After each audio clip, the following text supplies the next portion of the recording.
I'm going to give you a review as short as this game is. It's 2.5 out of 5, and don't forget to play the included Metal Gear Solid 2 demo. With jokes aside, that's pretty much how long the first game is, but let's dig into it first.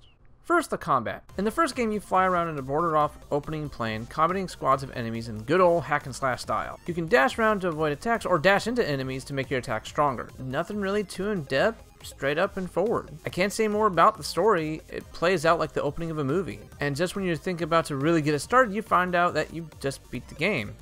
Yeah, hell, the game only clocks in at 6 hours. It's even shorter if you skip all the side missions. The story, well, what little that it is to talk about, is simple. Boy falls into an experimental mech during an attack, using it to get out of there, only to end up helping to take it to its final destination and use it along the way. This story sounds like it belongs in the opening act/arc of a bigger story. Shoot, it even gives you hints that there is a bigger story by meeting the big bag of Anubis. But it ends right there as soon as you meet him. That's all I can really say about it. On to the next one.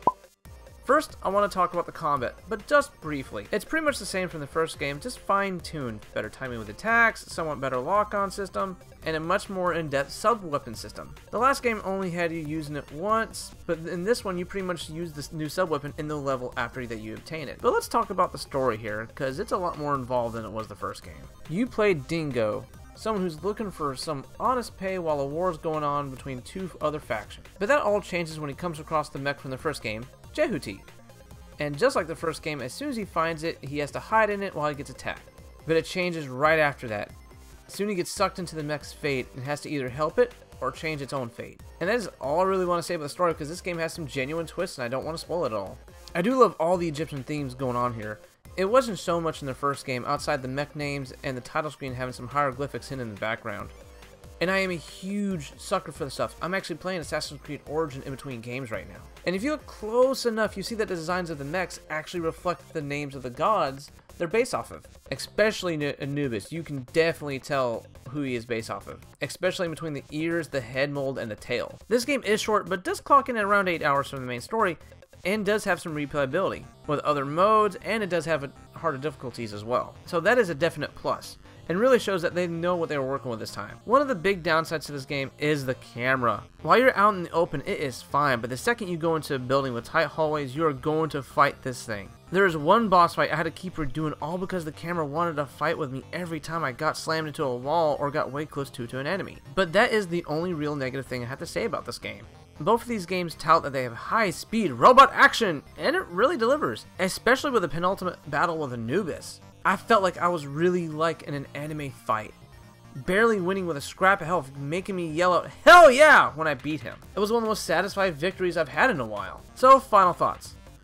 As for a collection of games going for $4.95, it is definitely worth a pickup. Either you have a PS3, Xbox 360, or Xbox One. But if you have a PS4, I do recommend that you pick up the new remaster of Second Runner. Just ignore the VR mode. With added trophies and achievements, it definitely adds even a little bit more replayability to everything. But I would not recommend these games individually. With a PS2 version of the first game going for $5 by itself and Second Runner going for $8, you're better off getting this. And if you can find a copy with a demo in it, I say do it. It's short, but really fun. With scores, Zone of the Enders 1 gets a 2.5 out of 5, as I mentioned earlier, citing the shortness of it really holding it back. Second Runner, on the other hand, gets a firm 3.5 out of 5.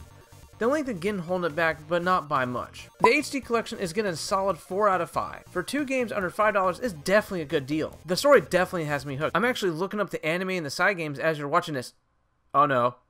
Danger Zone. They have figures.